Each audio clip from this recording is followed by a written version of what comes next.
First Take, we're live at the U.S. Open. Gentlemen, Stephen A. Smith, Max Kellerman, since you're in the tennis world, this is a little new to you. Are you guys actually going to be calm today? Of course. Maybe. Just a little bit. No, I'm lying.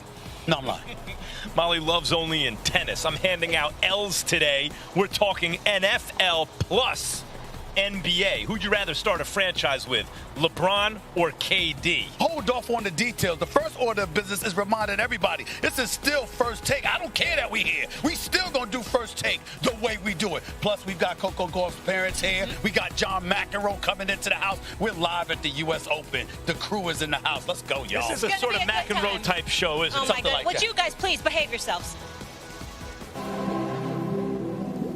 Yeah. I know they talking. I don't hear them though. Quite of an electric atmosphere. She dug so deep in the tight moments. Oh my God. Game, set, let's go. 2 sets to 1, 6-2, 4-6, 6-4. Her game went to another gear, went to another level. Champions do that. They find that next level.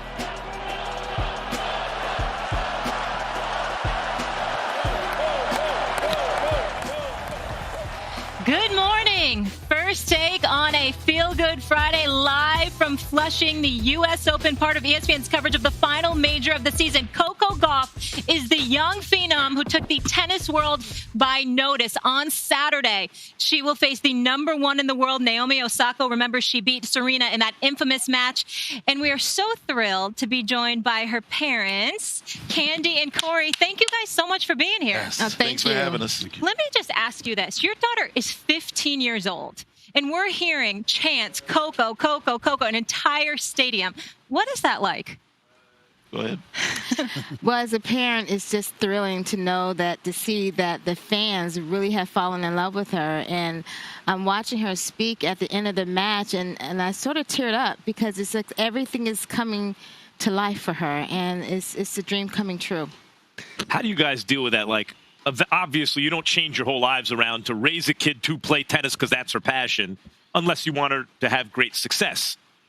But I imagine you wouldn't think it would come at this level at the age of 15. How do you deal with that kind of exposure and the loss of kind of a normal life for her at that age in order to compete on this level? Well, I think early on we knew that she was special talent. Wasn't sure what sport she played. And then as she started to fall in love with tennis kind of chose her. As she started to get better, we started making changes to our lifestyle to accommodate her success and give her the opportunity to be successful.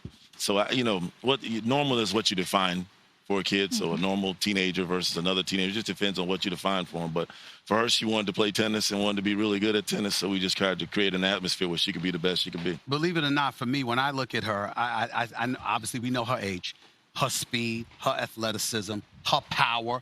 It's all there. But the thing that I marvel at most is her poise. At age 15, she seems to have an incredible level of poise that some have told me they haven't seen from 25, 30-year-olds, for crying out loud. Can you talk to us about that? And where does she get that from? How has she been able to develop that over the years? Well, I think it's been a process to get there. I mean, we've seen her when she was a lot younger, winning a match handily and start crying in the middle of the match. and I almost couldn't finish the match. But I think, a combination, her mother works with her. She, my wife did individual sports. So I think a combination of that over the constantly playing tough matches. She's had a lot of tough matches in the juniors. I think she started to develop poise. And I think hopefully she's realizing that if she can remain poised, she's giving herself the best chance to be successful. She's handled the pressure and the stage with grace. It's absolutely incredible. Max, I'm sorry to cut you off. No. You're both former Division I athletes. So obviously you have whatever other talent you have to be extremely competitive and focused and dedicated and all that.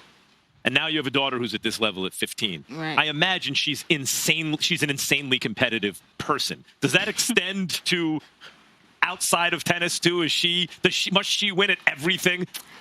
Well, we're a competitive family, so that's just a natural thing. Competition is what we are.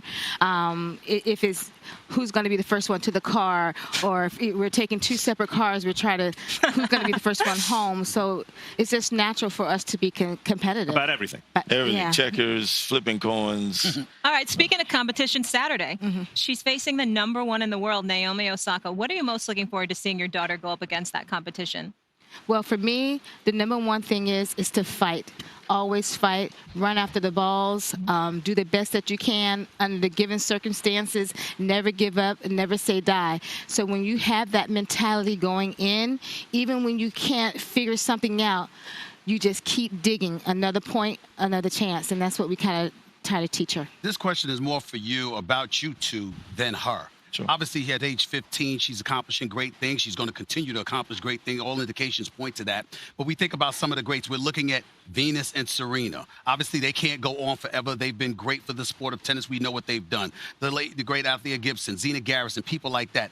Do you two find yourself thinking about tennis from an historical perspective as it pertains to being an African-American when it comes to watching your daughter perform the way that she performs? Oh, absolutely. I think that at the start of this, I did a lot of research and all the prodigies, but, off the Ashe, I was a big fan. I played tennis because of off the Ashe, similar to the effect that Tiger Woods had on African-American men playing golf. So I think that history is important. She understands that history, and she knows she's going to have a place in that history to inspire more people to, maybe not just play tennis, but to, be really diligent about going after their dreams and pursuing their dreams, whether it's academically, professionally, but, giving yourself the opportunity to be the best that you can be and believe that you can do that. And when you look at the sport of tennis, and you've seen the greats, even watching Serena still doing the things that she's done, I imagine you see your daughter accomplishing these things. She says that obviously she's idolized them, but she wants to be the greatest ever.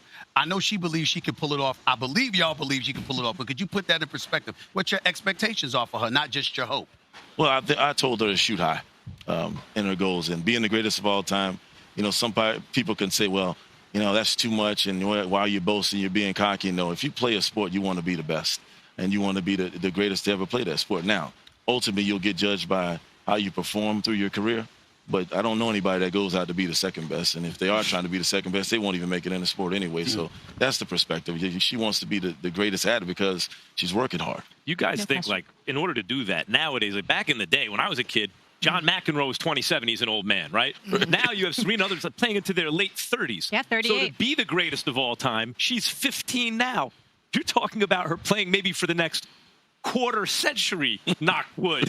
Do you guys think about that kind of marathon for her at this level in this sport?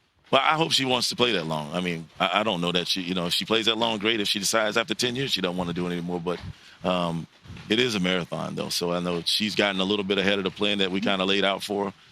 So we'll see how it goes, but she's definitely beat the curve all along. Every time we set a benchmark, she seems to exceed it, but that's her competitiveness. It's also because of you two. Absolutely. This incredible, solid foundation that she has. Hit the lottery, I think, with parents as well. I cannot wait for Saturday. Let me tell you, to see her against Naomi right here at the U.S. Open. Thank you guys so much for being here. What a great story. Thank you for having